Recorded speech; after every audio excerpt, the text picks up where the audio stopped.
بسم اللہ الرحمن الرحیم وبہ نستعین۔ میرا سوال یہ ہے کہ وطر کی آخری رکعت میں کون سی دعا پڑھنا ثابت ہے؟ ہم دعائے قنوت پڑھتے ہیں، کیا یہ درست ہے؟ دیکھیے، دعائے قنوت یعنی وطر میں جو دعا پڑھتے ہیں یہ دعائے قنوت ہے، اور یہ دعا ہے نبی علیہ الصلاۃ والسلام نے سے مختلف دعائیں ثابت ہیں اس سلسلے میں۔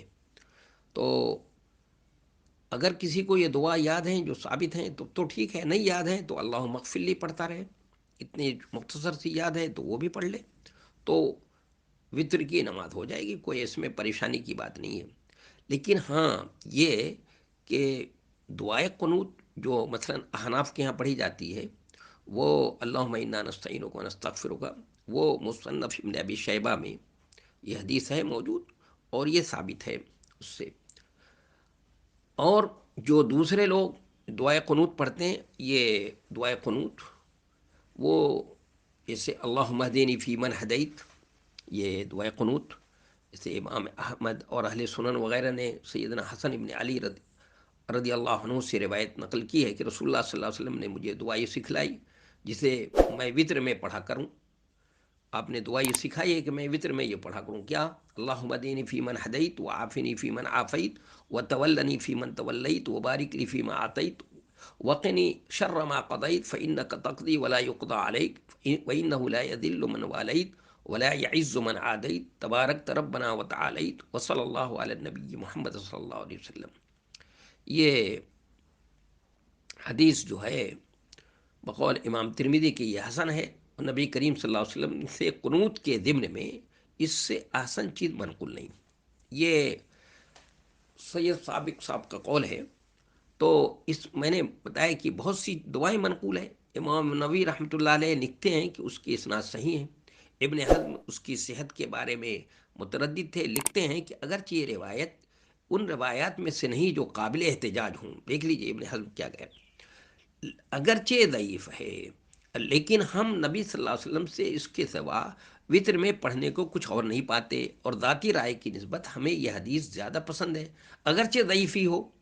جیسا کہ احمد ابن حنبل رحمۃ اللہ علیہ نے کہا ہے، یہی سیدنا ابن مسعود، ابو موسیٰ، ابن عباس، برا، حضرت انس، حسن بصری، عمر ابن عبدالعزیز، سفیان ثوری، ابن مبارک اور حنفیہ کا مسلک ہے۔ یہ امام احمد سے ایک روایت بھی یہی ہے۔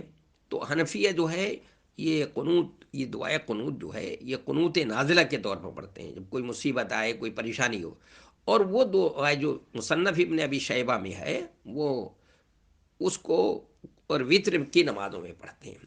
یہ احناف کے یہاں ہے، اس پہ دونوں حدیثوں پر عمل کرتے ہوئے اب آپ جو ہے جس کو زیادہ مناسب سمجھتی ہوں، جس کو پڑھتی ہیں، اگر پہلے سے وہ پڑھ رہی ہیں تو پڑھیں، کوئی حرج نہیں ہے، اس لیے کہ نبی علیہ الصلاۃ والسلام سے اس لیے اس میں دعا کرنی ہے، دعا پڑھنی ہے، تو نبی صلی اللہ علیہ وسلم سے اس طرح سے بھی پڑھنا ثابت ہے، یہ دعا بھی سکھائی ہے اور یہ اس طرح سے بھی سکھائی ہے۔ اور یہ دیکھیے، ارے دونوں ہی روایتیں کیا ہیں، اتنی ارے صحیح نہیں ہیں، ضعیف ہیں، بلکہ بڑے بڑے لوگ کہہ رہے ہیں۔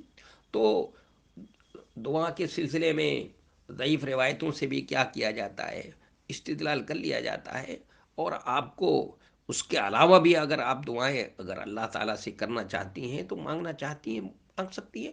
آپ دیکھتے ہیں امام حرم جو ہے وہ کتنی لمبی چوڑی دعا پڑھتے ہیں، وطر کے اندر دیکھ لیجئے رمضان المبارک میں کتنی لمبی چوڑی دعا ہوتی ہے ان کی۔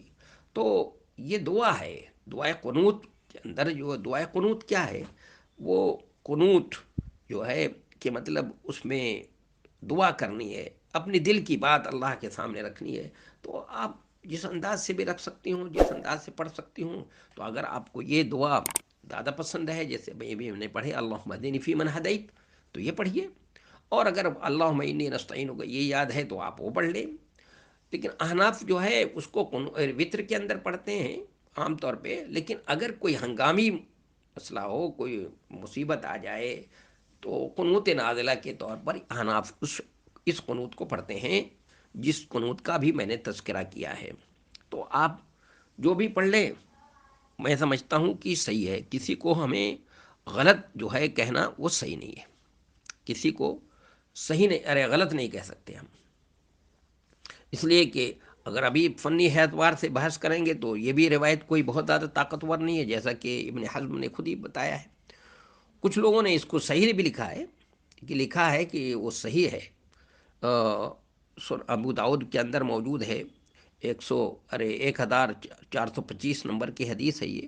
سنن ترمذی میں 464 ہے، سنن نسائی میں 1744 نمبر کی حدیث ہے۔ تو بہر صورت جو بھی آپ کو پسند ہو، یہ پسند ہو تو یہ دعا پڑھے، اگر وہ پسند ہے تو وہ پڑھے۔ مصنف ابن ابی شیبہ کے اندر موجود ہے وہ حدیث میں، وہ روایت، وہ دعائے قنوت۔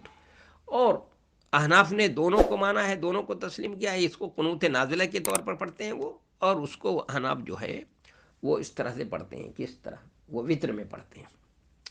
تو دونوں پر حدیثوں پر عمل کرنے کی کوشش کی ہے انہوں نے، احناف نے۔